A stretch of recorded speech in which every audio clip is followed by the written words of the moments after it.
evening. My name is Councillor Tom Bennett. I'm the chairman of the Environment Select Committee. And I'd like to welcome you all to this evening's event, which is entitled Improving Our Air Quality. So first off, just as on a housekeeping note, please remember to put your phones on silent. And please also be aware that this event is being recorded and is being broadcasted live on the Council's YouTube channel. It will also be saved, so if you miss anything, you can always get it back later. And that's the camera right there.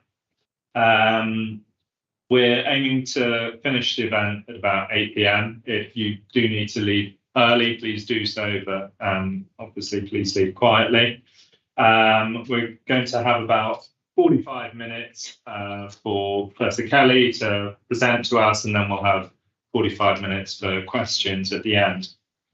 So the Environment Select Committee has been reviewing air quality as sort of one of our major themes this year.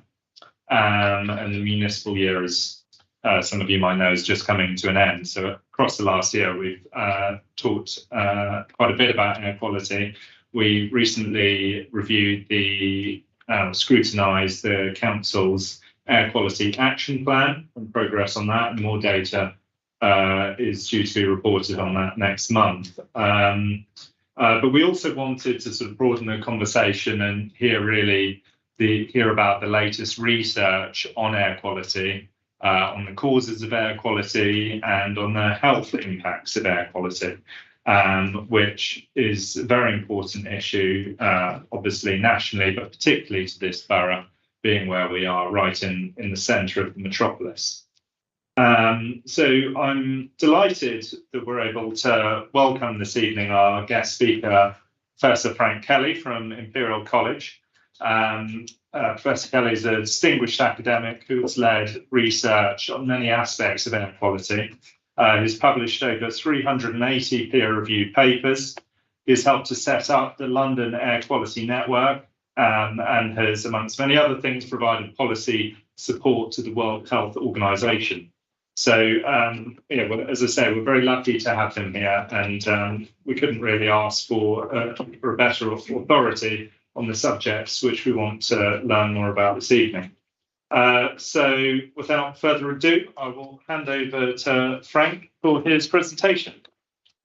Thank you very much, Councillor Bennett. Ladies and gentlemen, I'm really impressed with the number of people that have come out tonight. Obviously, this is a subject which is of great interest to you. Normally, it's me talking to my staff, but the really important thing is for the work that we do to actually improve everybody's health. So I'm going to take you through a number of different slides tonight, which will cover areas about why it's important to do this work, why it's important to change our behaviours a little bit, some of the policies that have been brought in to do that, and ultimately what the benefit will be. So I always start with this. But with my students, we wouldn't drink dirty water. We wouldn't eat contaminated food. We know that would make us sick. So why would we do this? Breathe dirty air. It's something that we don't think about. You just breathe naturally, don't you? It's not a conscious thing. Occasionally, when it's as bad as this, you may think, oh, pollution's bad today. But generally, it doesn't come into conversation. It doesn't come into your thought process. But it really has big impacts on your health. So this, we used to think that just bad air quality affected our lungs. So if you had asthma, it made you exacerbate, you needed more medication. If you had chronic obstructive pulmonary disease, same things would happen. But that has all changed over the last 2 decades. We now know that air pollution affects us right across what's called the life course.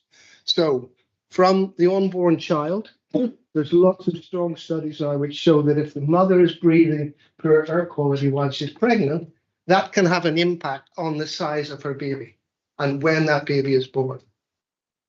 When the children are going to school, some of them will actually develop more wheezing, some of them will develop coughs, their lungs will be responding to the poor air quality that they're breathing.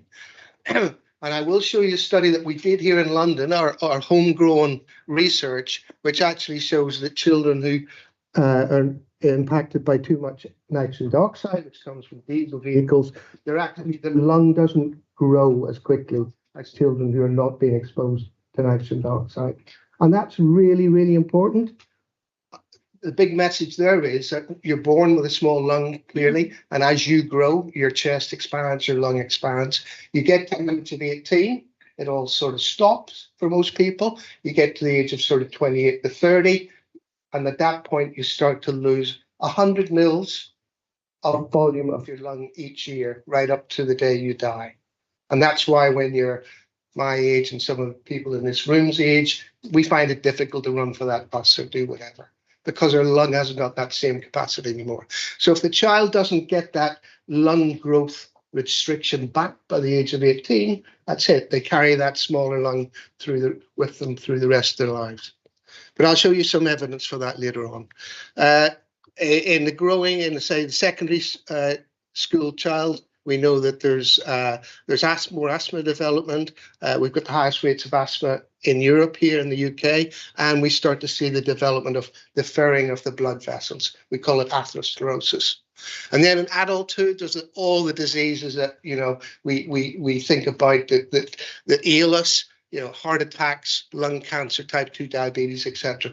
There is some part which air pollution can play in the development of all of those diseases. And then, of course, in the elderly, we now have very good information that we see accelerated decline in lung function. Mm-hmm. So it's the same as what smoking would do to you. And we see poor cognition. So that's being linked to the increased development of dementia and Alzheimer's.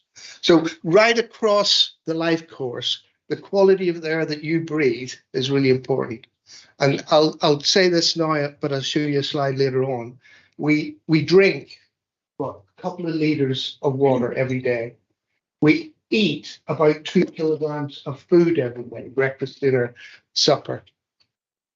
We breathe 22,000 liters of air every day. So hundreds, thousands of times of volume and capacity of what we eat and we drink, we actually breathe. And just imagine if that's got a small amount of pollution in it.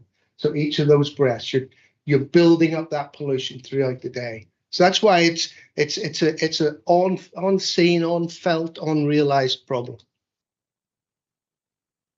So we think about the impacts on our health in two ways. We think about the short-term effects and we think about the long-term effects. So the short-term effects are, if you've got a problem, a respiratory problem, for example, you'll see when there's an increase in air pollution, you may need more medication, or you may exacerbate more and need to go and see your doctor, or even go to hospital in some instances. So you're more associated with coughing and wheezing and shortness of breath. So that's the short-term effects. And I'll show you some evidence for that just in a minute. The long-term effects are those unseen ones, unfelt ones, that over many decades, you end up developing a chronic disease. And we don't know why we develop these diseases. There's lots of causes for it, but air pollution seems to be one of those causes, one of those contributing factors. So let's start with the short-term effects. So what's the evidence? I want to try and convince you tonight, if you are on that fence, that there actually is a real issue here and why we should be doing something about it. So what's the evidence for short-term effects? So last April, we had 2 big air pollution events, and that's when it really did look like this in London for 3 or 4 days at a time. In the first episode, when we contacted the UK Ambulance Service, they said there was 1,200 additional hospital consultations, call-outs, just in that period of time, compared to any other period, around that, months either side.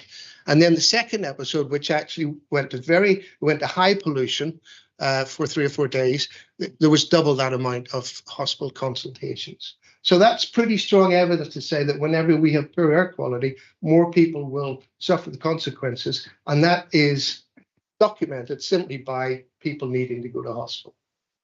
Thank you. So what about the long-term health effects? So here's a picture of London it's not. It's one of these. I always do this. Didn't get one.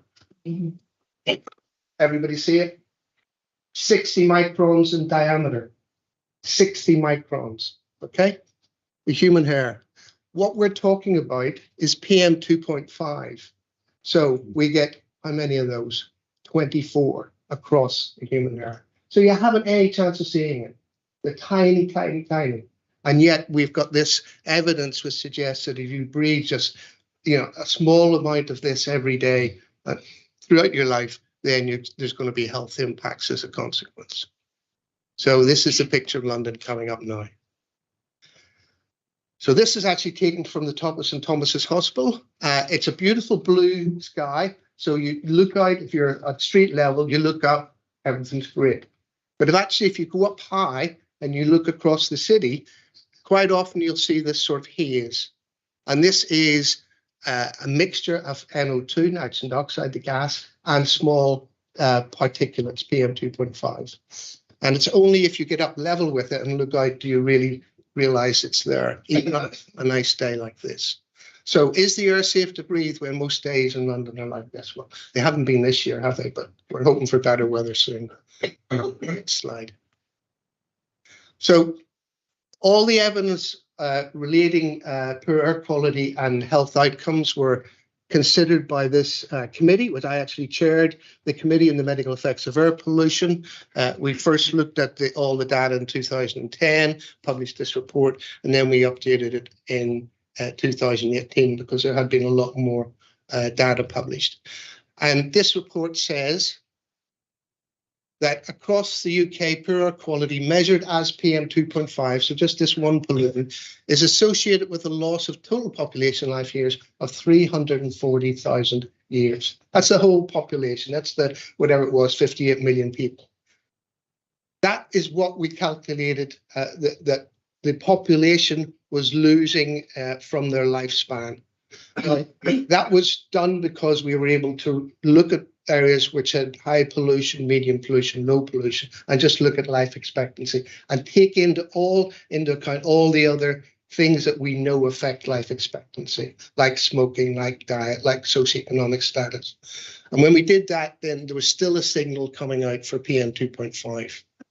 Now, that's something which is difficult to understand, really. So another way of thinking that 340,000 life years is to sort of divide it across the whole population of 58 million. And if you do that, then it says, it calculates out that everybody's losing about 6 months of their life across the population. But of course, we know that's silly as well, but it's another way of thinking. So in reality, what we think is really happening is that some people, depending on their genetics, depending on all the other things I've just said, some people will be losing a few days of their lifespan, and other people may be losing up to 10 years of their lifespan if they're really susceptible and they live in a very polluted area. Another way of thinking that is, well, what does it actually mean in respect of a person and a death? And if you take that data again and then take it out to an average life, whatever that is at the time, I think it was 78 years for a man and 88 years for women on average. If you then do that calculation for all this time, then it comes to an equivalent of 29,000 premature deaths. That's for the UK. And then if you bring that down to London, just on a population basis again, at the time that was coming out at, I think it was like 6,000 or 7,000. But because pollution has gone down between here and here, the current number for London is 4,000. And that may be a figure that you've heard in the media quite a lot. So it's not 4,000 people are dying every year. It's the equivalent of 4,000 people who would be dying if we've sort of lumped it all on an individual. But we're all, if we live in London, we're all suffering from it in some way, a short way or a long way. Thank you. But of course, death only sits really at the top of this pyramid, because as we come down through this, we know that air pollution is leading to these things. Some people have to go to hospital because they're suffering from COPD, for example, an exacerbation.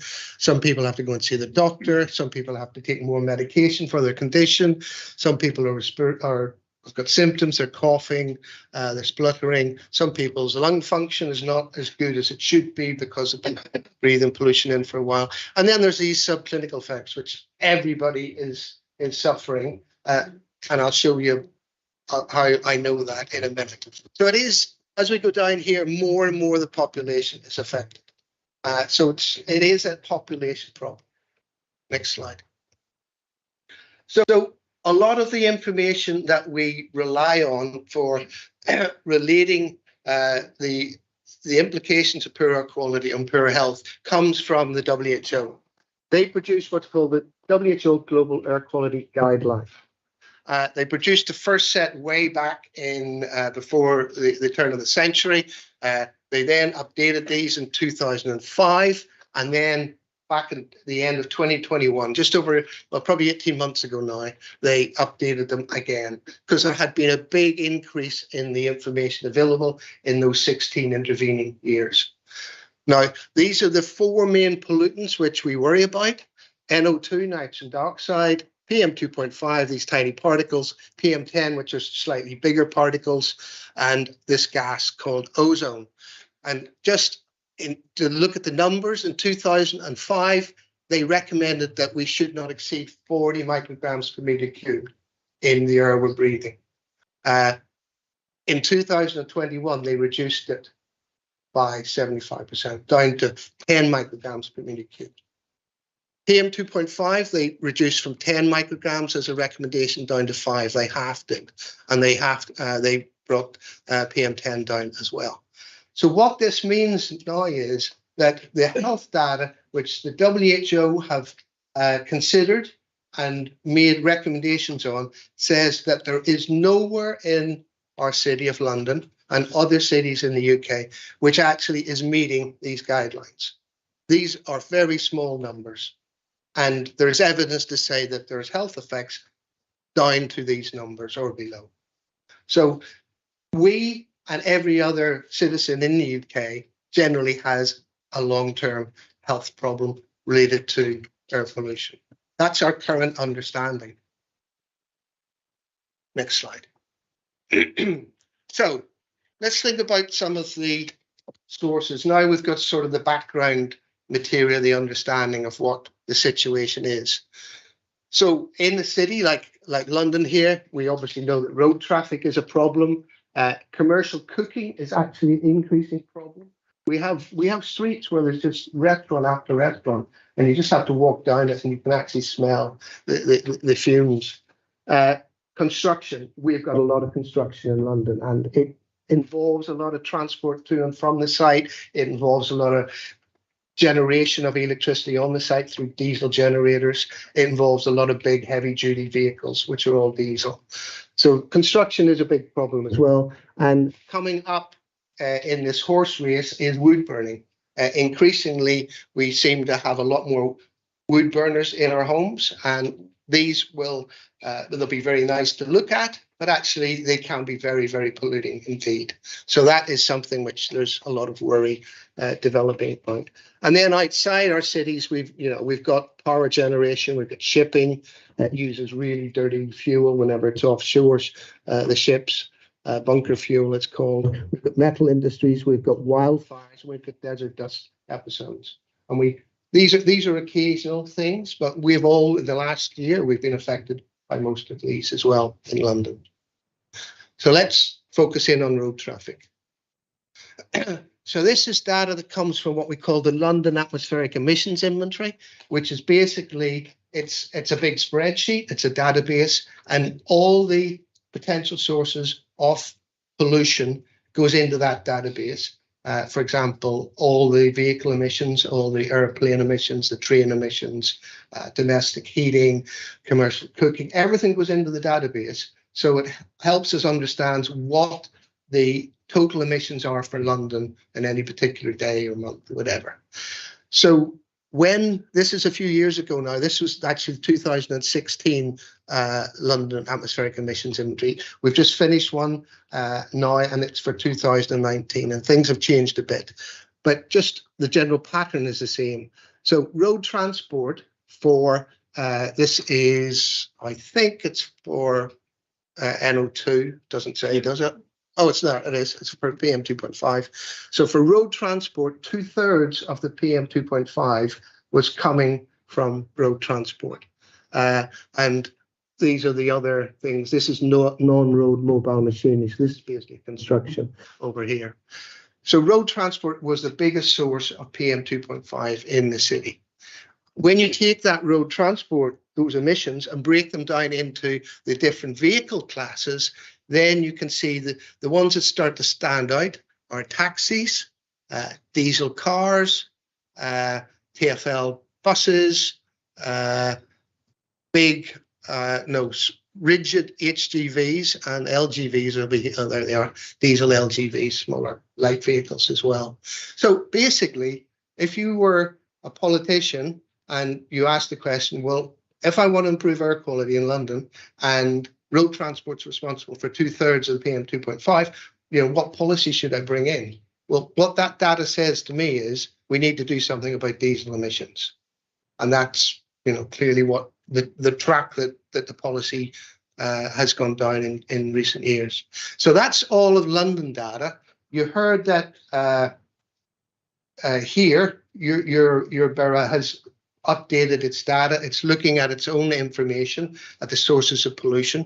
And I just pulled, I think, 3 pieces of data from their report. So this is the air quality action, which was released last month. So for PM 2.5 emissions, 51% of them are coming from commercial sources. So this tends to be a lot of heating, and road is responsible for 27% of the emissions. So again, still problems on the roads, but you can see there is a big issue here with this source of PM 2.5 in the borough. Next slide. This is NOx emissions, which is mainly NO2. And you can see here that actually still it's the large slice of the pie is down to road transport and less so for commercial. And then the final slide is for NOx emissions by vehicle types. So we had transport as being the biggest source. And you can see here that 33% diesel cars and 10% taxis. So again, there's a big issue around those vehicles as producing a lot of the NOx pollution. Next slide. So Hanger Lane, this is what it looks like every morning and every evening. Absolutely back-to-back, non-efficient transport, and a lot of these vehicles are diesel, and they're producing emissions which will build up in that area. So we've got to do something, about traffic in all our cities. There's just too many vehicles on the road, I think. Next slide. And I put this in because I was astounded when I seen it, because this is my life. So being born somewhere down around here, we're looking at annual vehicle distance traveled in billions of kilometers in the UK. So obviously when I was born, there weren't many roads. There certainly weren't any motorways. I think the M1 came in sometime around here. So there weren't many vehicles on the road. So people didn't travel that far. As we come up through these decades and up towards, the recent times, there has been a tenfold increase in the distance traveled. And we know that that's partly because there's a lot more vehicles on the roads, and we know that those vehicles are often traveling longer distances. But you bring all that together, we've gone from that level, of emissions down here to an enormous level up here. And most of it seems to be cars and taxis. And this is Department of Transport data. It's not something I just went out and counted any vehicles away. So it's official data. So that's the situation. We've really changed in a generation how we live our lives. Diesel emissions contain tiny particles, 2.5 and NOx. So we know that they're dominating the situation as a source of pollution, but what are they dominating are the impact of pollution on our health. That's where I'm going to go now. So we do that in 2 ways. First, the next slide is something which was published before we started our work. This is a study that came out of Germany, and what these epidemiologists, the population scientists did in Germany was they collected information from people who were going in for cardiovascular outcomes. So these people either had heart attacks or had chest pains and subsequently had a heart attack. And basically, you have a heart attack because your coronary arteries get smaller and smaller. It's a process called artery calcification. So the wall of the vessel becomes much thicker than it should be. It should be about that thickness, but because calcium is laid down in the wall, it gets thinner. Sorry, it gets thicker and thicker, and the lumen gets smaller and smaller. So it's much more difficult to get blood to your pumping heart when it's needed. So imagine if you suddenly have to run for that bus again. You need to get more oxygen to the heart, so you need more blood flow to the heart, but it can't get through because it's a much smaller lumen. That's when you have the chest pain and the heart attack. So what these people did was, these researchers did was, sorry, go back. They just asked people where they lived in relation to a main road, a traffic route.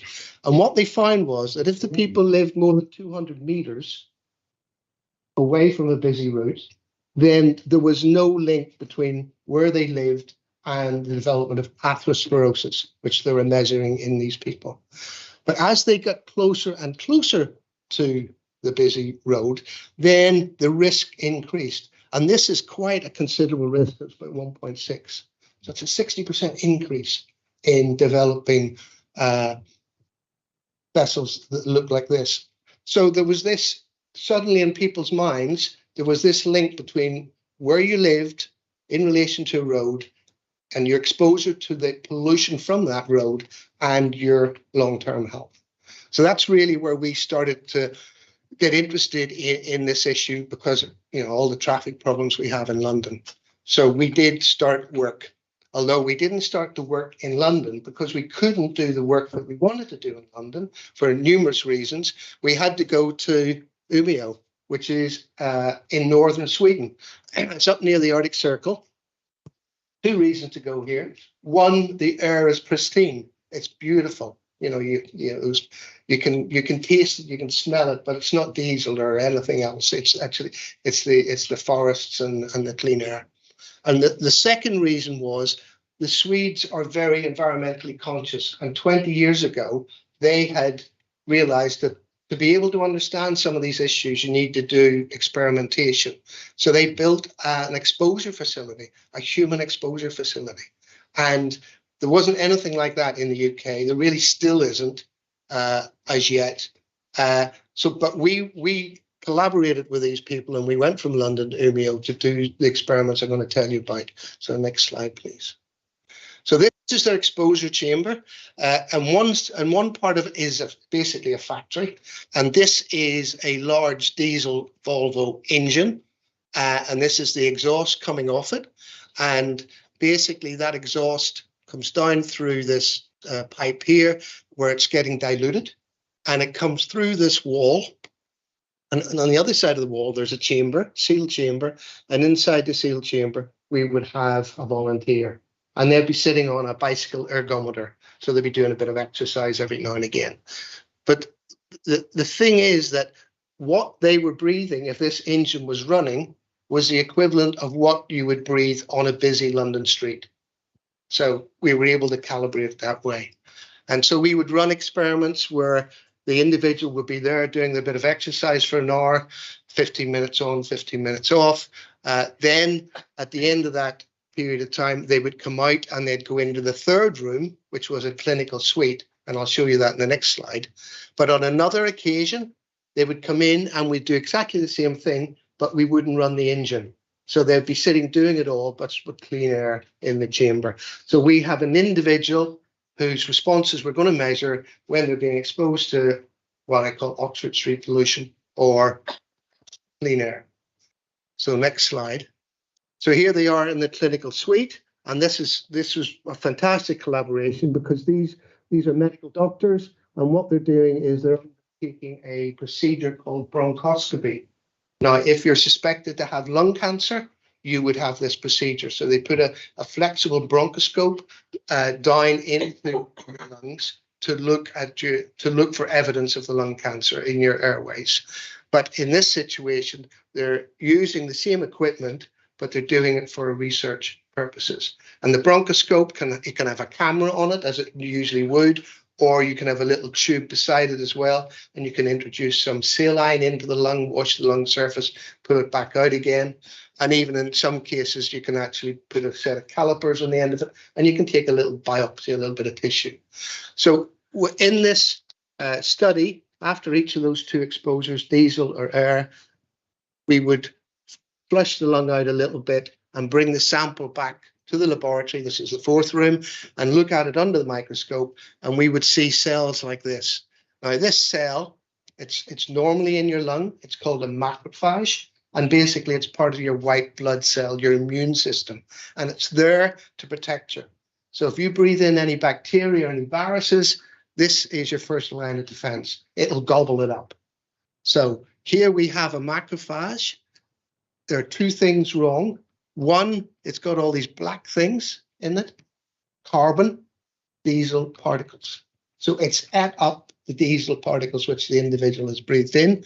But the second thing that's wrong is this is not normal. It's starting to die because it's become overloaded. It's done its job. It's trapped that carbon, but it won't be there to protect that individual from anything else which comes into its lung. So that was controlled diesel exhaust exposures, and we were able to demonstrate that the individual's lungs would react to this air pollution in a very different way than they would react if it was just breathing clean air. And we thought this was probably not a good thing to happen, to lose that part of your defense. And imagine if that's happening every day. It could be a big strain on your system. Thanks. So we would be out at Umeå doing those sort of studies, coming back to London. Occasionally we'd see the Evening Standard having, front pages like this. We're still getting worried that, yes, we're collecting evidence to underpin that we need to be doing something about all this pollution in London. But what can we do? We're going to go back and forth to Sweden all our lives to just collect more data.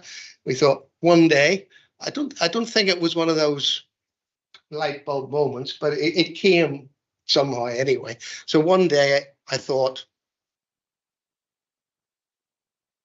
we called it Oxford Street exposure types. Well, why don't we just use Oxford Street? Because in the meantime, technology had moved forward where we actually had now equipment which was small enough to actually carry along, which would tell us what we were breathing. So we actually designed what was called the Oxford Street study. And you will all, Oxford Street, no private cars, just buses and taxis. And, a few years ago, these were just all diesel vehicles. So we put an air pollution monitoring station on Oxford Street in, I think it was around 2013, and we recorded the highest level of NO2 ever recorded in the world. We just couldn't find a higher level anywhere. It was in the hundreds of micrograms. So anyway, we designed a study where we use Oxford Street to do our experiments, and that's what I'm going to show you in the next few slides. So why not use Oxford Street as an exposure chamber? Next slide. So this is the study. So what we did was we took people with asthma just on a shopping trip up and down Oxford Street. There was one of our staff, our PhD students, would be walking alongside them, and they would be wearing this backpack with all these tubes coming out of it. But this would be measuring the NO2, the PM2.5, all the things that we thought were important that person would be breathing as they walked up and down Oxford Street. On another occasion, probably about a month apart, and it was all randomized, which you did first, they went a few miles away into Hyde Park and walked around the Round Pond. So even though it's just a couple of miles away in the middle of Hyde Park, the pollution concentration is very different. So here, this was our control exposure. And when during this walk, we would stop every 30 minutes and we would measure their lung function.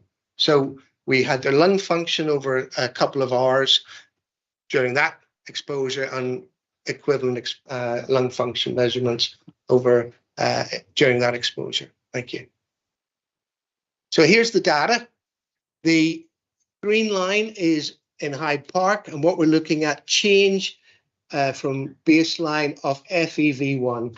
So FEV1 is forced expiratory volume in 1 second. So when you breathe into the lung function meter, the spirometer, it's how much air you can breathe out in 1 second. And if your lung has been compromised, then you can't breathe out as much.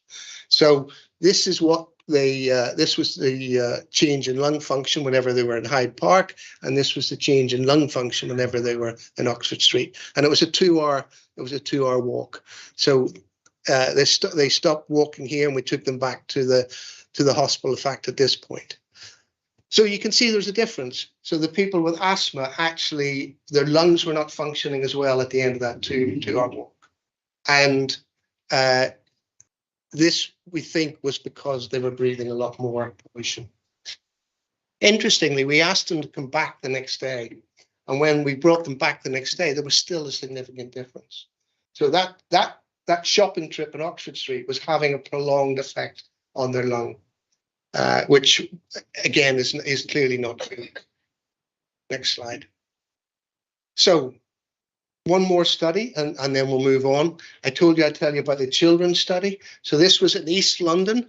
This is a surface map of NO2 in London. That's Heathrow out there. That's central London, clearly. And we did our study over here in Tower Hamlets. We did it in 9 to 11-year-old school children. This is the index here for NO2. And remember, originally that WHO guideline was 40, wasn't it? So anything above that was not healthy. So you can see lots of these road areas here, and where people live would be above that.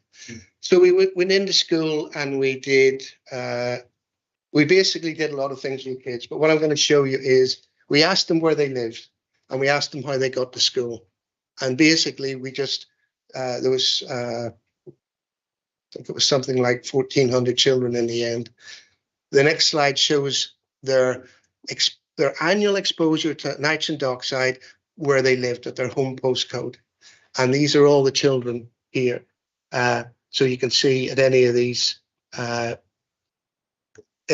bars, the higher it is, the more children are involved. So the red line is the 40 again. So you can clearly see that most of these children are living in roads, which was greatly exceeding the WHO guideline for NO2. And what we did was, when we looked at their lung function, for a child with an annual exposure below the 40, i.e. at 35, then we calculated they had lost about 100 mils of lung volume. And then children who were out here being exposed to much more NO2, they had say an annual exposure of 55 micrograms, they had lost about 165 mils of lung volume. And if you remember that statement I said earlier, that if they don't catch that lung growth up by the age of 18, then that stays with them the rest of their lives. So this is, this is just normal life out in East London, but it's having an impact on children's health and children's lung growth. Yes. And the other thing that we used to do with the kids, we weren't able to do a bronchoscopy on them. That wouldn't have been ethically appropriate. But what we were able to do was another technique, which is it's a sputum induction technique, where you actually give them a little bit of saline to inhale, and that makes them cough, and that brings up some of their upper lung fluid. And when we looked at that from some of the kids that were coming into school along a busy route, these are their macrophages again. That's the same pattern that we saw in the exposure chamber in Sweden. So their immune cells are capturing those diesel carbon particles, but a lot of them aren't looking that healthy as a consequence. So that was interesting to be able to replicate that observation. Next slide. So I think I've said this several times. Traffic is, it's a major source of pollution. So what are we going to do about it? Next slide.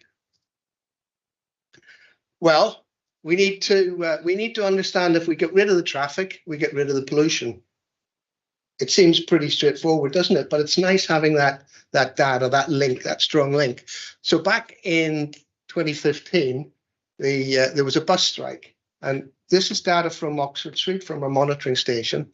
So here we have the 31st of Jan, which, if I remember rightly, was a Sunday. So you can see here overnight falls because traffic's fallen, but then early morning it starts to increase the traffic, and it's there pretty high most of the day. Falls again overnight. This is Monday, Tuesday, Wednesday, Thursday, bus strike. But the buses weren't running on Oxford Street, and most of the NO2 disappeared. There's still some there because the taxis were running, and they're diesel vehicles as well. But that's pretty strong evidence to say, well, if you just change the buses or stop the buses, then you'll improve the situation quite quickly, quite dramatically. This is another piece of evidence. This is Oxford Street. This is in December. I don't know if you remember, but in Regent Street, the bottom part of it is closed to traffic on the 4 Sundays running up to Christmas. So we give the traffic wardens, we just give them some pollution monitors and said, will you carry these with you during the day? And there's the scale. Anything that's red is really, really high. This is black carbon concentrations. Anything that's yellow is much lower. You can see that with no traffic on this part of Regent Street, then the black carbon, the diesel particles disappear. And that's all within just one Sunday. So again, it's evidence to say you can do something about it. Next slide. The other thing which is happening is we do have pollution episodes in London now. We've got the data. We've always had the data. It's been there on the website. You had to go onto the website to see it. But more recently, actually, the administrations are beginning to take that data and use it. So this is a bus thing. What do you call it? Digital sign on a bus stop, and there's the buses coming in. But look at the bottom; it says high air pollution forecast today across London. So they're using the digital signs to actually give the information out to people. And there's also Twitter alerts as well that goes, well, you can see it there, goes to schools and hospitals and everything. So we are beginning to get better at warning people, especially if you have if you've got an asthma or COPD or something. You really need to be prepared for these days. So this sort of thing helps. And then the next slide also, it's all to do with public awareness, I think, now as well, because we're not going to solve the problem totally or to the benefit of everybody. So the more that people know about it, then the more people can do something to protect themselves. And there's many things you can do. So this is just it's a Mayor of London poster that went up. A small switch could help cut heart disease. Turn off your engine while unloading. So this is the anti-idling campaign that several buses have used. Next slide. So improved understanding of the impacts of poor air quality by councillors and politicians, I think, is really, really important. So that's what I'm going to finish up on. Next slide. So this gentleman came into power in 2016. The day after he was elected, the phone in our office rang, and it was someone in his office saying Sadiq is doing some media event on Oxford Street. There he is standing between two buses, and he wants to borrow one of those thingy-majigs that measures diesel pollution. So here he is standing holding what we call an ethylometer, which measures black carbon. And basically what he said was, I understand the problem. I'm asthmatic. I'm going to do something about the traffic emissions in the city. And so he has done. Next slide. They've introduced what's called the ultra low emission zone, originally right in the center of the city, and then it was expanded out to the north and south circular. And there's a big debate on at the moment as to whether it'll go right out to the M25 or not. And basically, it's trying to prevent the most polluting vehicles using those areas and encouraging people, if they do need to travel by road, that they do it in the cleanest possible fashion. Next slide. This is some data it's not my data, it came out of the GLA. And basically what it says is that, where are we? February 17th. So before the ULEZ was brought in, there was about 40% of all vehicles were compliant with the ULEZ. When it was brought out a year or so after it was brought in here, October 21, you can see it's gone from 40% to 87%.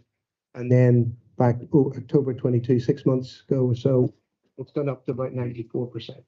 So, whether you support or believe, schemes like this, it is actually making a difference in respect of the cleanliness of the emissions that are being generated in those areas.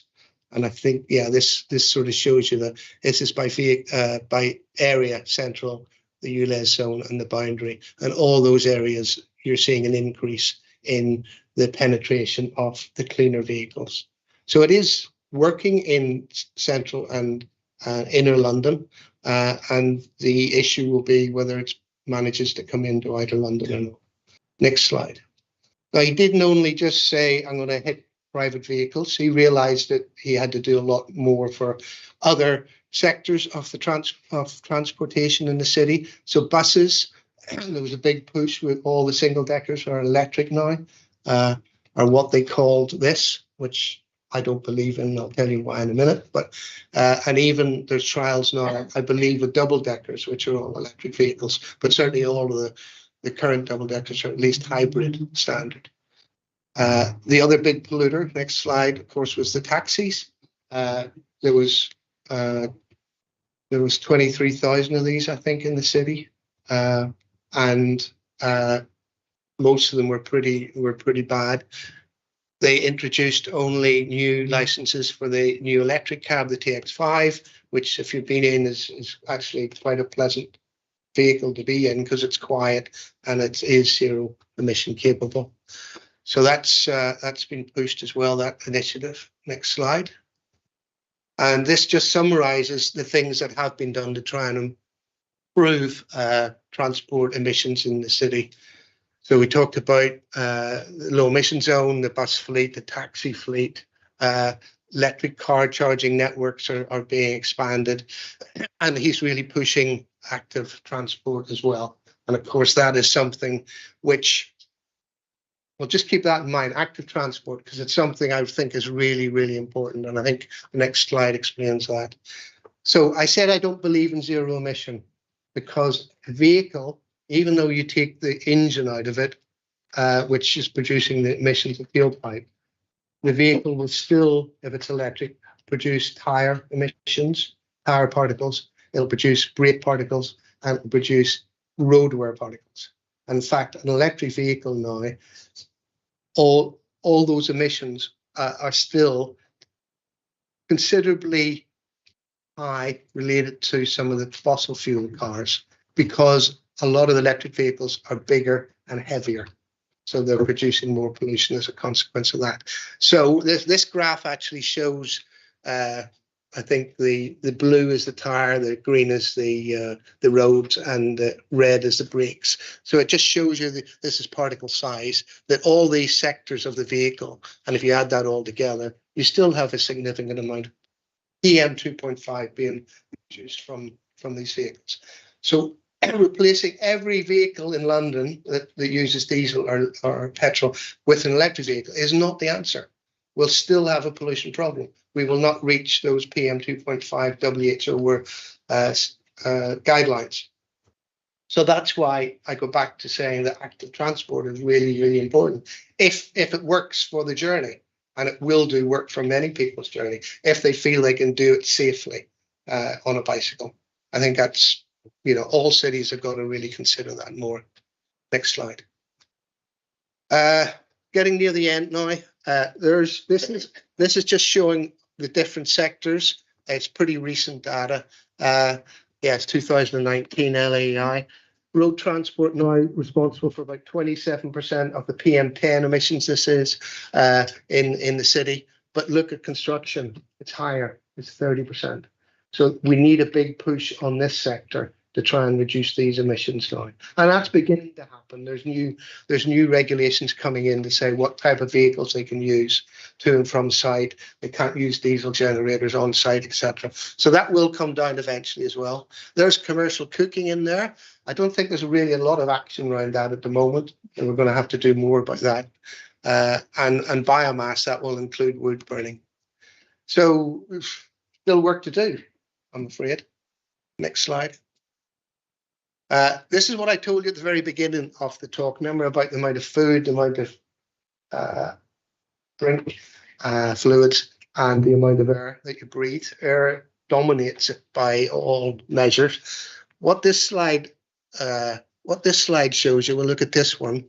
It's not just the air that you're breathing outside, which I've been talking about mostly, with traffic emissions, et cetera. You're actually inside for most of the time. So most of the air that you're breathing during the day is actually indoors. So this is something which has been basically ignored for a long time. We didn't have the equipment really to go into people's homes that was quiet enough and small enough not to annoy them too much.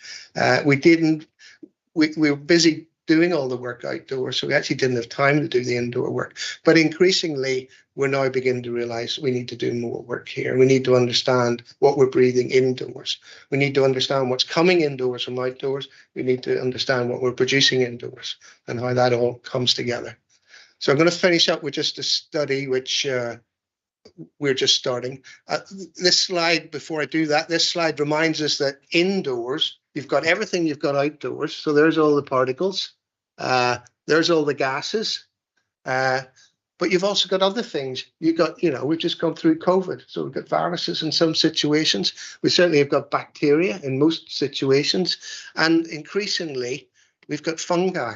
So we've got damp and mold, especially in a lot of our rental properties across London. And these can be very, very health damaging. So any work that's done indoors has to think about not just the chemicals, the PM and the gases, it needs to think about the biological particles as well. So this new study, I think it's the next slide, is called Wellhome, and it's a community engagement project at White City where we're now working, not far from here. And basically, what we're doing is we're going into 100 homes. The next slide, please. And we're instrumenting those homes. So we're working in the Wormholt Estate, the White City Estate, and the Edward Woods Estate around White City here. And we're putting in basically air quality monitors in the kitchen, in the living room, and in the bedroom of the asthmatic child which lives in that home.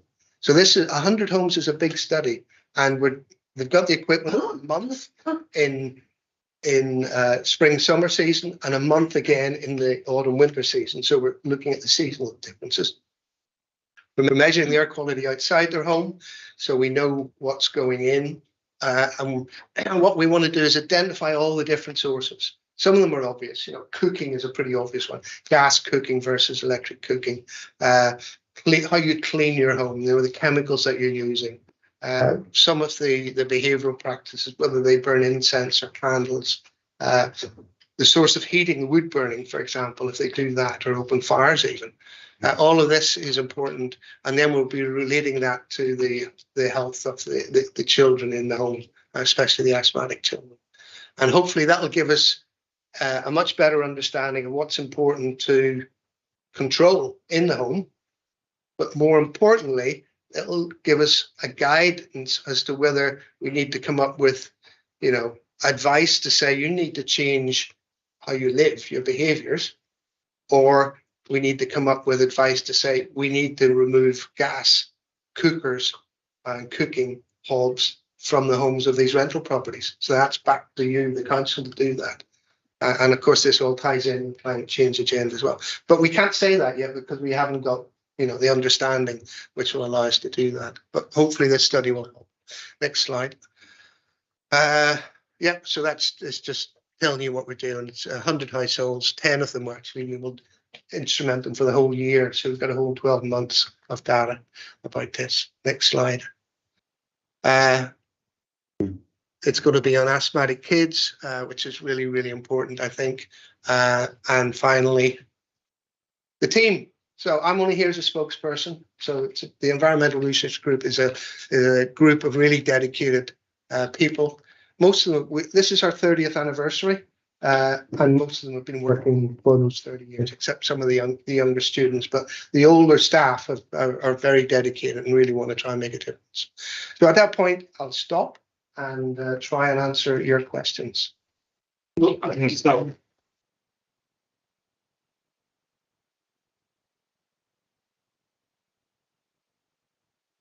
Thank you. That was fantastic. Of the huge amount of ground, I've been scribbling all sorts of notes and pieces of information which I really didn't know before, and I'm sure that goes for everyone in the room. So we've got a bit of time for questions. We're joined by a number of residents groups and Pan London organisations, as well as people attending in a private capacity. So please, when you ask your question, if you're from a residents group or an organisation, just say which one it's from, so we know.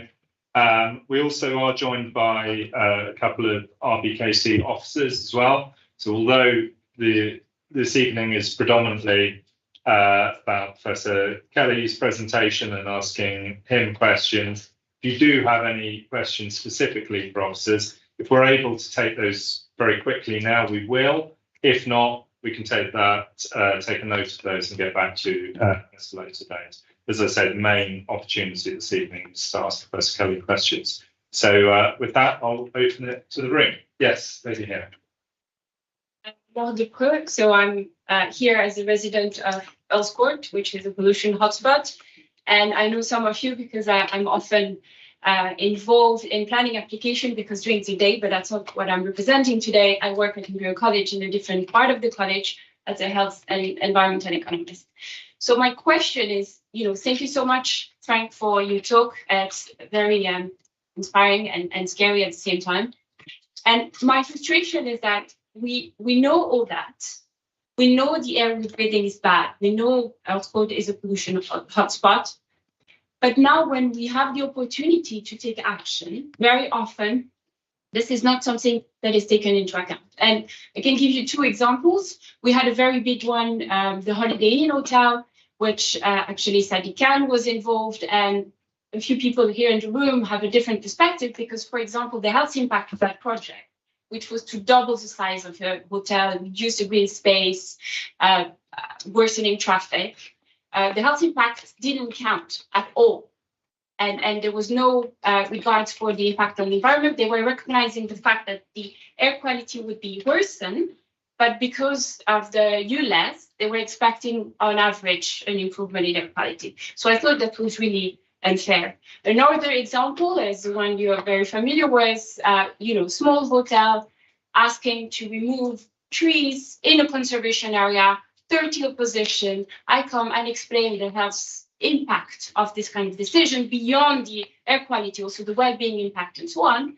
And policymaker still decide to go ahead and ignore, that aspect. So what do we do in practice that we can translate this evidence and kind of have accountable our politicians so that they make the right decision? If only it's all down to I'm not involved in this side of it for being this, so this is just a personal view. I think it's all down to the planning process and what has to be adhered to and what can be not adhered to. And I think within both those examples, there are many aspects of how the environment could be considered, and so that in both cases, the policy failed to prevent the development. Then I would think that we need to improve our environmental control of planning decisions. And I think that's happened to some extent recently in the new environment bill, which is being considered. Whether it goes far enough, I don't know. But there isn't any magic answer here, and I certainly don't have it. But it really will require the more and more recognition, better recognition that the environment is important. It's important for our health. It's important for the planet's health, and that needs to somehow influence more influence in the planning. Yeah, certainly. Just very briefly, in this borough, I can say if you went 10 years ago, the considerations on environment would be nothing compared to what they are now. And with our new plan, which is just going to the Secretary of State at the moment, again, the emphasis is becoming much, much greater. So change is happening. Whether it's happening fast enough is another question. I don't think it's ever fast enough. No, well, probably not. Just, just building Probably not. just building off that. My name's Philip Challen. I'm a resident of Redmond Ward. I'm also an architect, and I've been involved in air quality for some time. And I do think it's up to the community to start having their say and doing things themselves to actually make a difference. But the problem is, Frank, we don't know what to do because there's so many knee-jerk reactions. I mean, the whole electric car thing you're saying is a knee-jerk. A lot of us went to diesel 20 years ago. I think it's the environment. It's the worst thing for the environment. And if electric cars are bad, you know, what's the best thing we should do? I agree, active transport is the best thing, but a lot of times we're walking down busy roads, you know, and it would be great if we could all have an app that said the route you should go down today is this route because it's going to be 10% less polluted than the route you would normally go down. I have that app for you. This is what we really need now is all this intelligence that we just need the community to have access to it so they can actually do things about it and not just do the wrong thing, but do the right thing. So you think it's the community's responsibility or as opposed to the council's, or you're working hand in I think hand? it should be hand in hand. I think the community needs to step up to the mark. I mean, just cycling up here from Cathcart Road, I went past 10 cars that were idling, guys on their phone, you know, no need to have their cars up. There's no need for air conditioning at this moment. There's no need to have the heating on. They're just sitting in their cars on the phone with their engines running. So, some of them outside school gates as well. And I just find it extraordinary that there's a lack of real, I don't know what it is. Is it awareness? Is it just not understanding the impact on public health? Because presumably we all want to live longer and we all want to live healthier lives. And we're all going to live longer anyway, because of the better diets that we're having. But if we're going to be a burden on the NHS for the last 10 years of our lives because we've all got asthma, dementia is a big issue as well. You know, my parents both died of dementia. And that's a hell of a burden on the NHS to carry all those health issues. So when it comes to community action, we talked a bit about political action. When it comes to community action, what do you think are the biggest barriers? Is it awareness? Is it awareness of the problem or awareness of the solutions? I think generally it's awareness. I think it is. I think I said at the very beginning, it's a subject we don't normally think about, we don't talk about. But I think when people understand the link, and it's usually because unfortunately there's a personal link there, then the people come very, very motivated. And I think this issue around children's health has been really motivational, I think, for a lot of community groups. But overall, it's still a minority, you know, and it may be a vocal minority, but there's a silent majority out there who, if they really did understand, probably would be very supportive. If you would just see the impact of doing simple things like changing a gas cooker to electric.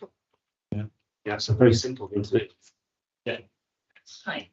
I'm Rachel. I'm here on behalf of Better Streets for Kensington and Chelsea, and also Ride for Their Lives, which are a group of children's health professionals who've just cycled around ULEZ this weekend to raise awareness of the impact of air pollution on health.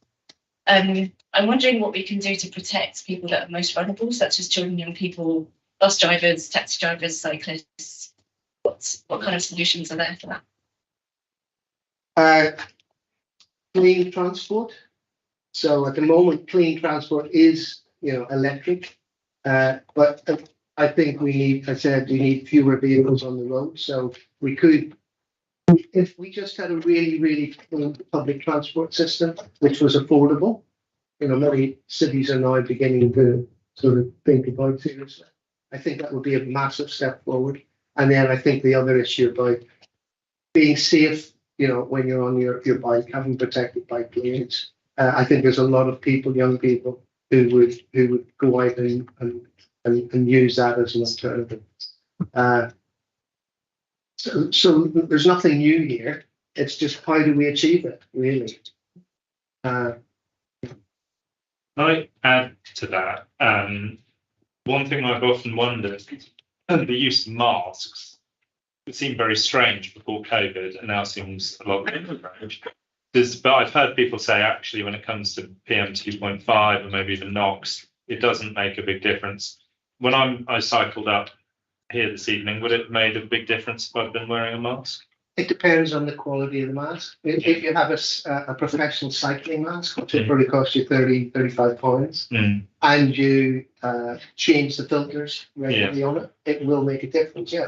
But I don't want to see people going around with masks and on bicycles forevermore. Yeah, we know what the problem is. We've got to solve the source of the problem.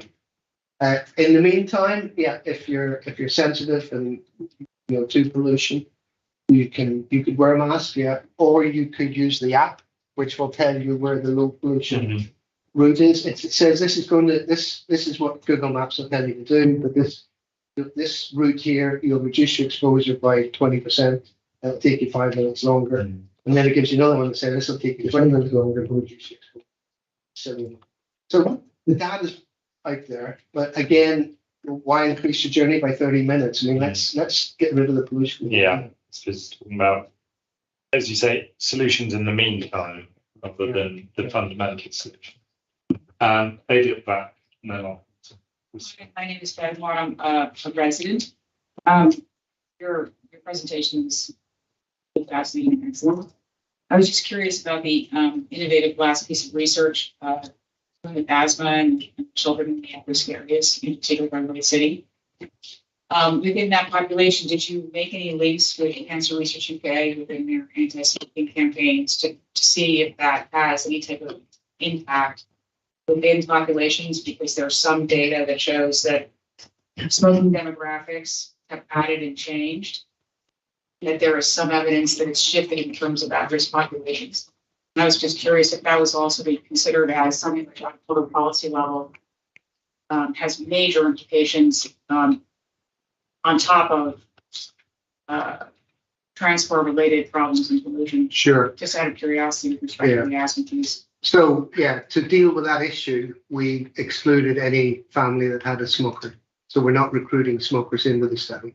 And the reason we're doing that is, as you just indicated. But the other thing is we will pick up. We've done a previous study with school children where we give them backpacks with there are pollution monitors in it.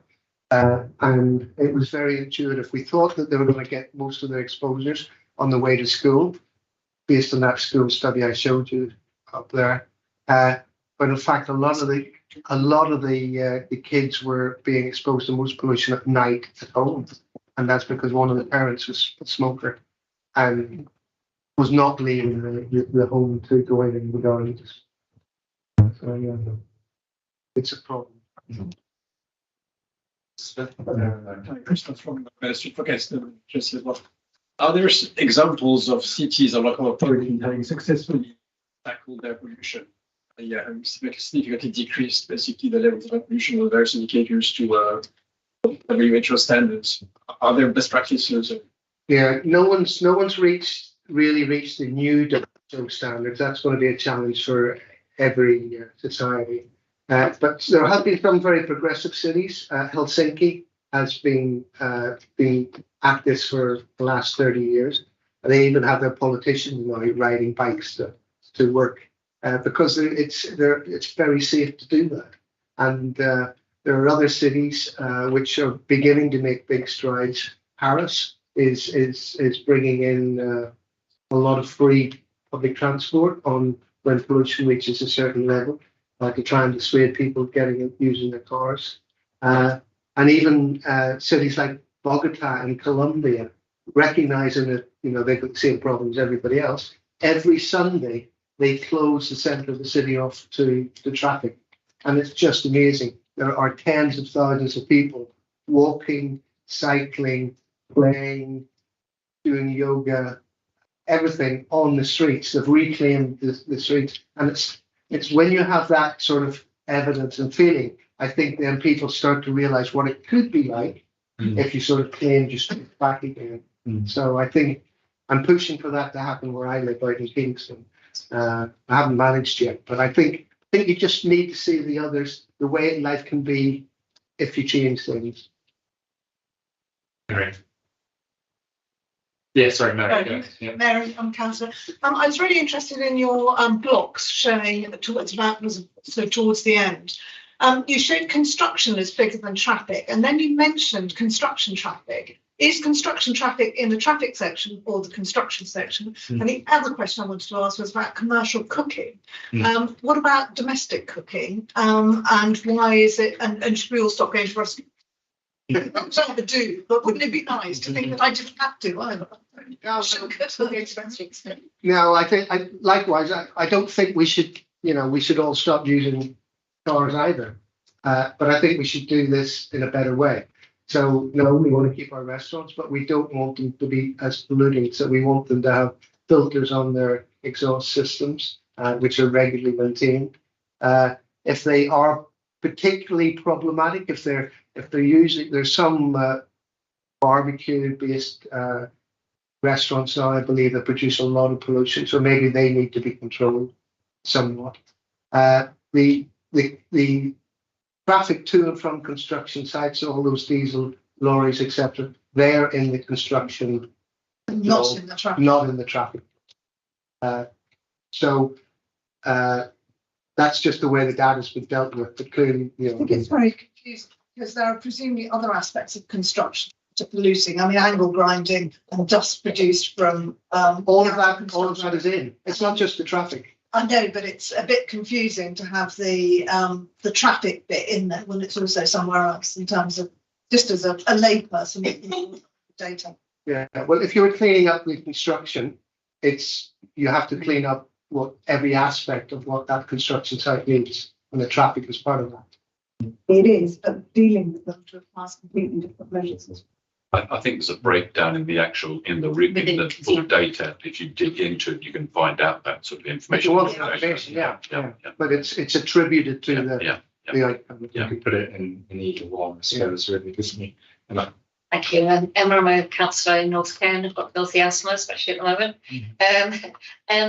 Certainly, as we were hearing about the planning process, and it's not that we don't have a robust policy to take this into account, and I've set up planning committees for a very long time, and often it's, trees, nice to have, and environmental, kind of nice to have things, and there's no robust policy. So that is one thing that we all have to have a think about.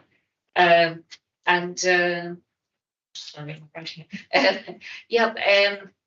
was just remembering what you're talking about, the lowering fares and so on. I remember in the 80s when Mayor of London at that time introduced Fares Fair, and suddenly all the fares were 25p wherever he went. Overnight, the roads were transformed. In Madrid, interestingly, they've introduced completely free transport within the city and on all the commuter routes. And again, that completely transformed it. And if you do big sums of that, how much it's saving for health and so on, that must be worth it. So there are really very good ideas out there. I mean, one of our problems here is that people just drive like crazy people, and it's still acceptable to drive like mad things out in our streets in this borough.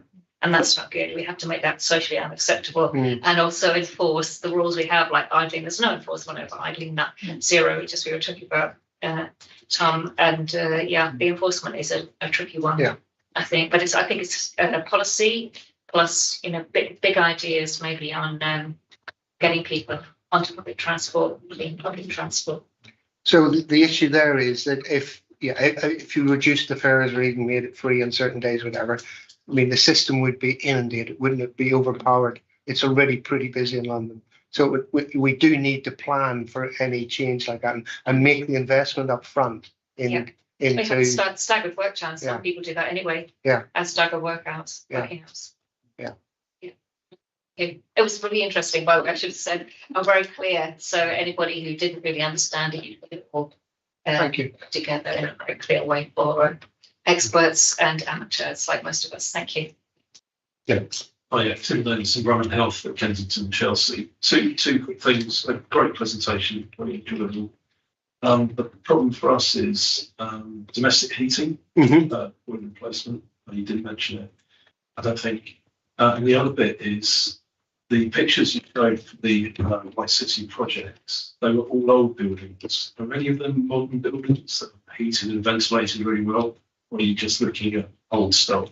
No, those estates were part of our target because we wanted to work with that community. That was part of the aim. But we're actually, we have homes as well. And some of those homes are, they've been refurbed. So they do have some modern facilities. Some of them have gone through the council's refurbishment scheme where they've got improved insulation, etc. as well. But there won't be many of them. That's the problem. Even with 100 homes, you think about the diversity of buildings that are out there. But we do try and cover a number of different types of building. Was there a second point? Domestic heating. Domestic heating, yeah. Really, really important. And then, we know that a gas boiler, if it's not well maintained, is a danger to begin with. We have come across homes where the boilers don't seem to have been are not working or don't seem to be very efficient. We have CO monitoring going on alongside everything else. So we've had to actually raise issues with the council for I think half a dozen homes at least. And again, we already having conversations with the retrofit program about which buildings that they may consider to bring up the ladder quicker because they particularly seem to have a range of problems with that. Yes, Lynn. Taking on from Mr. Davis's point about the accommodation that you're looking at in the Hammersmith and Fulham, you don't appear to have any converted Victorian stock.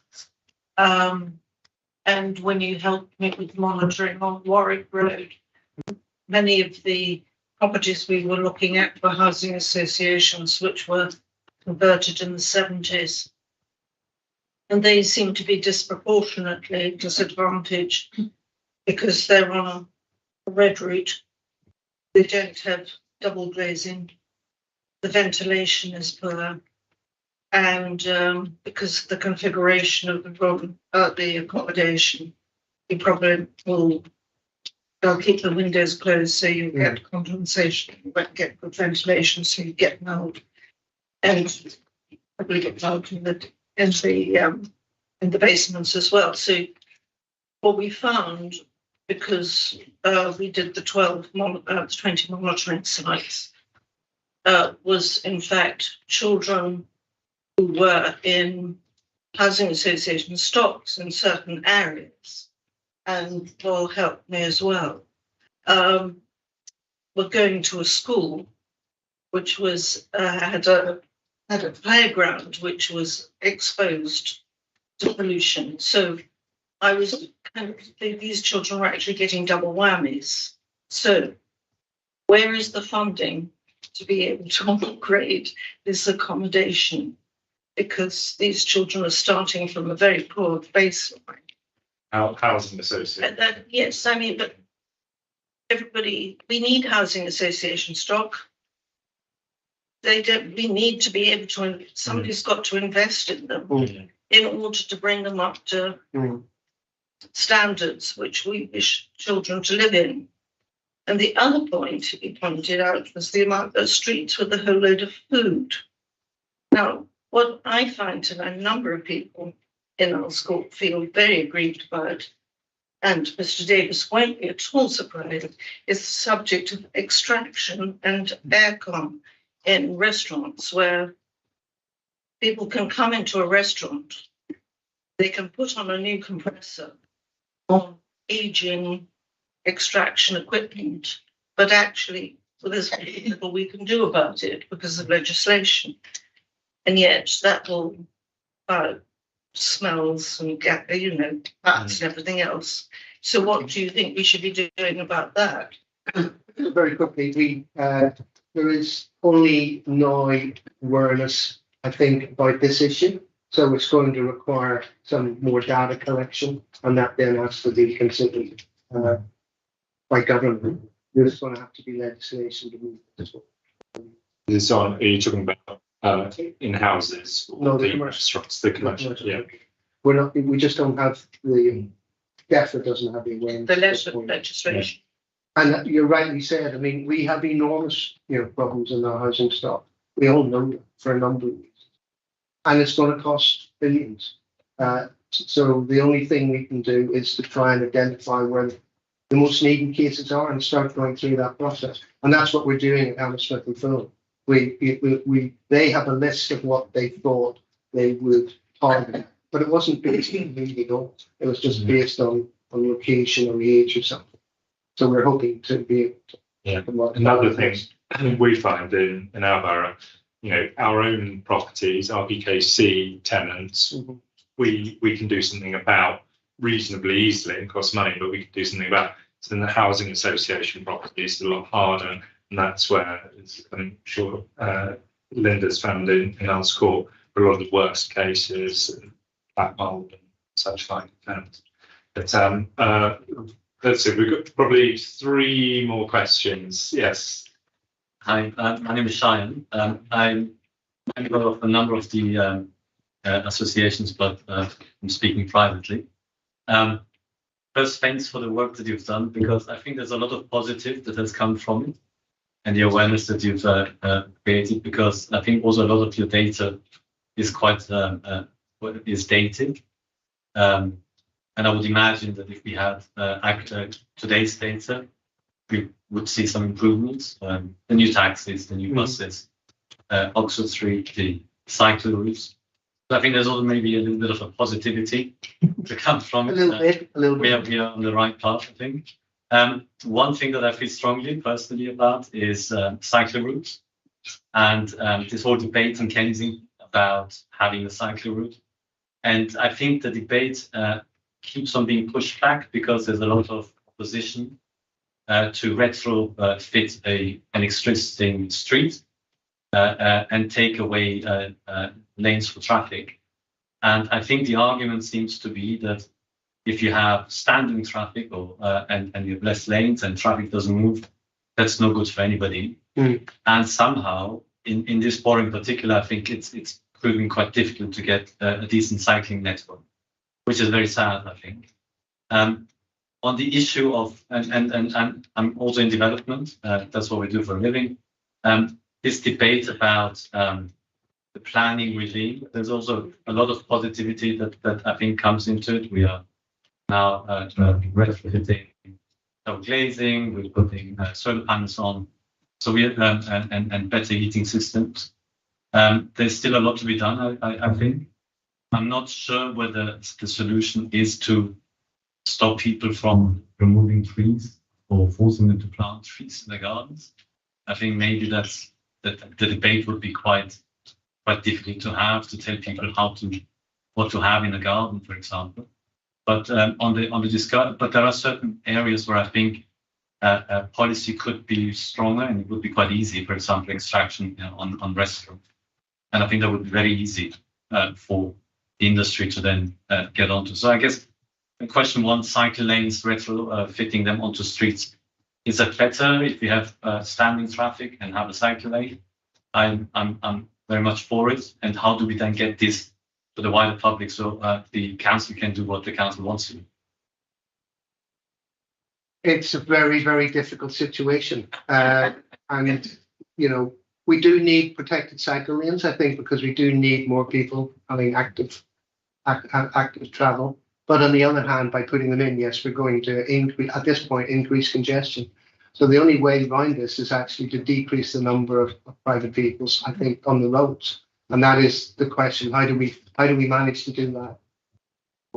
But until you do that, you're going to have both sides will be suffering, because you're not going to have safe cycling and you're going to have congestion.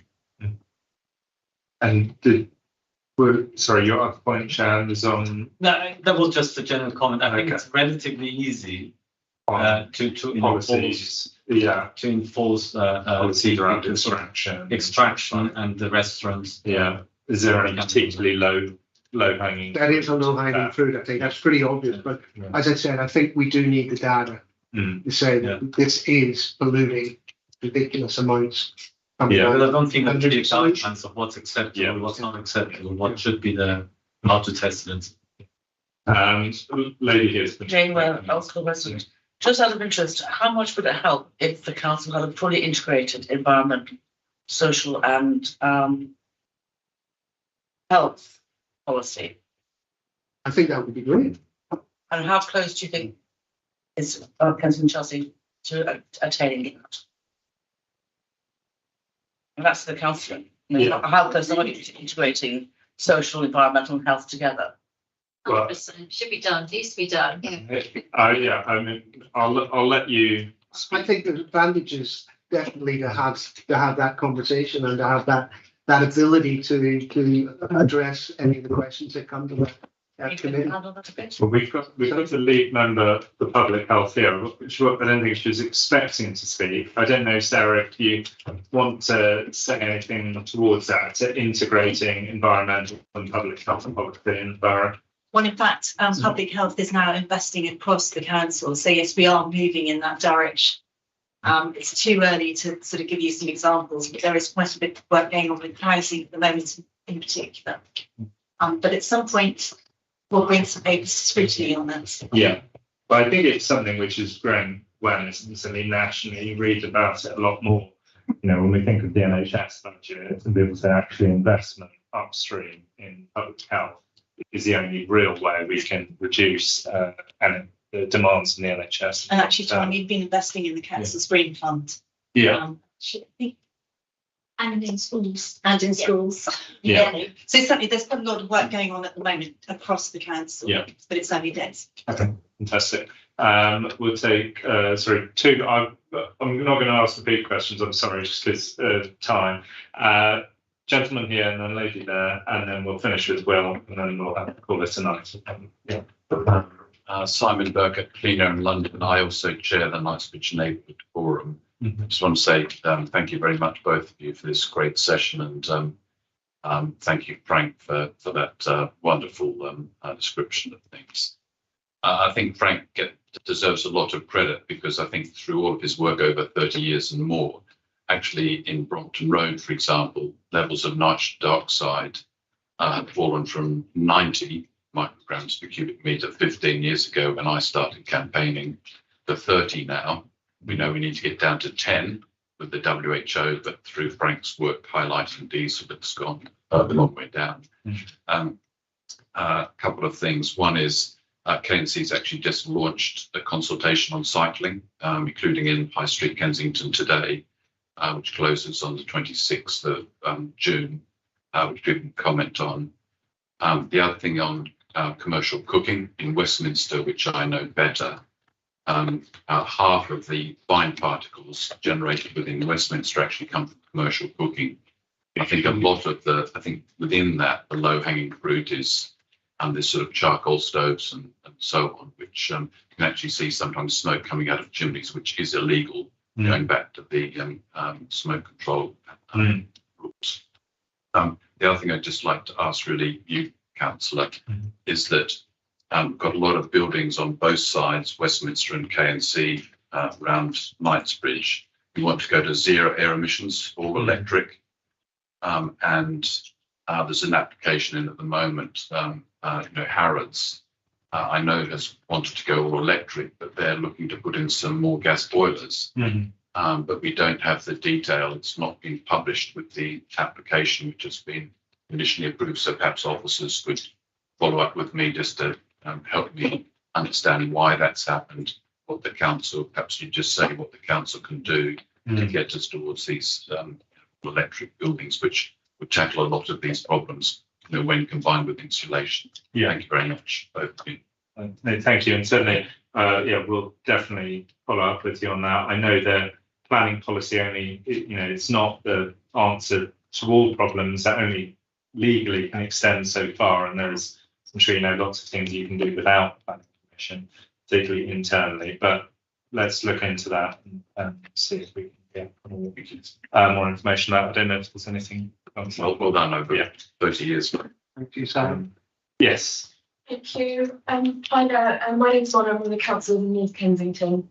I first of all thank you very much for just how informative and clear it was. I was really struck by the graph looking at the just the increased risk of things like atherosclerosis if you move sort of 50 metres close to a road compared to 200 metres. But something like an increase in 60%, something scary like that. And I was thinking specifically around the area where I live, which is right next door to the Westway flyover. And it's certainly something that the community around that area is very concerned about. And I was just wondering what interventions or strategies have been used in other local authorities, perhaps with practice, around any worthwhile monitoring or sort of screening or interventions for people who live in such close proximity to traffic like this, especially if the health and wellbeing strategy for this council now is so focused on health inequalities. What additional support and screening could be offered to those communities? So the first thing is I'm very familiar with the Westway, and I don't think we need to put in any monitoring. It's just horrible. It is. It'll be scaremongering when you see the data. That's the first thing. But what we can do is increase awareness of what the potential problems are, and one of the obvious things to say is that if you're facing that vehicle highway, that you don't open the windows on the side of your house that faces that. And if you're going to open your windows, it has to be from the rear side. And then usually we say there's certain times in day where it's better to open your windows at the back. But with the Westway, it's pretty busy most of the time. So that's not a great piece of information. Get up at 4 a.m. and then after that, it really is again talk. If it's rental property, it is really talking to the housing association or the borough and looking to put in better height glazing on the facing side. So those are the sorts of things which have been done in other situations. You can't put any screens on the road itself. You can, but that part of the Westway, there's parts of it which are elevated, and there's parts that are not. I mean, again, you need the local knowledge, but I understand things have been in progress about the Westway for a long time, and so therefore you may not want to spend a lot of money putting in screens if something is going to happen to that road. But it would all need to be brought into the open and considered. But so if you put screens, what happens? The dirt just stays on the screen. Yes, yeah. It won't. If it's close, if that screen is close to the emission, it won't get elevated enough to get over it. Until it rains, I guess. Just gets. It's on the road surface. It sits there and accumulates. Particulate. Sorry. You need for diesel particulate and road tire burn. Yeah. Should that sports centre be there underneath the big island? There's lots of No. It was the worst planning decision ever. Yeah. And is RBKC asked them to put L filters going into the sports centre? It's just so many kids in RBKC use that facility, but it's private schools especially. Well, I think Just that's doesn't something. maybe know about it that way. It takes that. Yeah, well, that's something we could definitely look into. I think that's an important point. See what sort of air quality filters are available. It's obviously important. Well, first of all, thank you for the talk today and for prompting the discussions happen. The question I wanted to ask though is your research or others working? Because I know other teams will link up with you as well. But is anybody having a look at the influence that's going to come from greater working from home and on the internet? Because patterns of working are changing fairly dramatically, and particularly it's been accelerated by COVID and such like. We've certainly in the council here, probably before COVID, it was a maximum of half a day a week on average. Now it's trending towards 2 days a week on average working from home. That's a big shift. If it's replicated in the West Wales generally across the borough, is that going to have an effect on the factors you're looking at? Both positively and negatively. Yes. Home is not good for some people. And no, it's not So, the right thing to do. so during the lockdown, we were approached by DEFRA to write a report for them on this very topic. And basically, they were more interested in the fact that the roads had been cleared and there weren't as many vehicles traveling. So what was available? I think you probably all remember seeing the headlines, you know, that we can hear the birds sing, sun shining, pollution levels are at the year. And that was the case for many commuters. But what we found was that whenever we looked at the totality of their exposure, and that included their not sitting in the office but sitting at home all day, we actually find that some of the individuals were being exposed to more pollution because of that lifestyle change, because of the cooking in the home, if they were using gas burners. So they were avoiding maybe some of the diesel NOx, but they were sitting in the kitchen working like I was at the kitchen table. And if they had a gas cooker or a gas boiler, they were being exposed to more NO2. So there are both positive and negative outcomes to this, depending on your lifestyle. So we need to make sure we get this message in the round and holistically, that we look at all aspects of our life. Yes, and the other thing is with the climate change challenge that we have, everybody in London, one can get win-win situations with air pollution if you make the right decisions. And one of those is around, obviously, it's around gas. Well, I think we're going to have to call it an evening there. We've already kept Frank 10 minutes longer than we originally promised. But can we start by just putting our hands together one more time?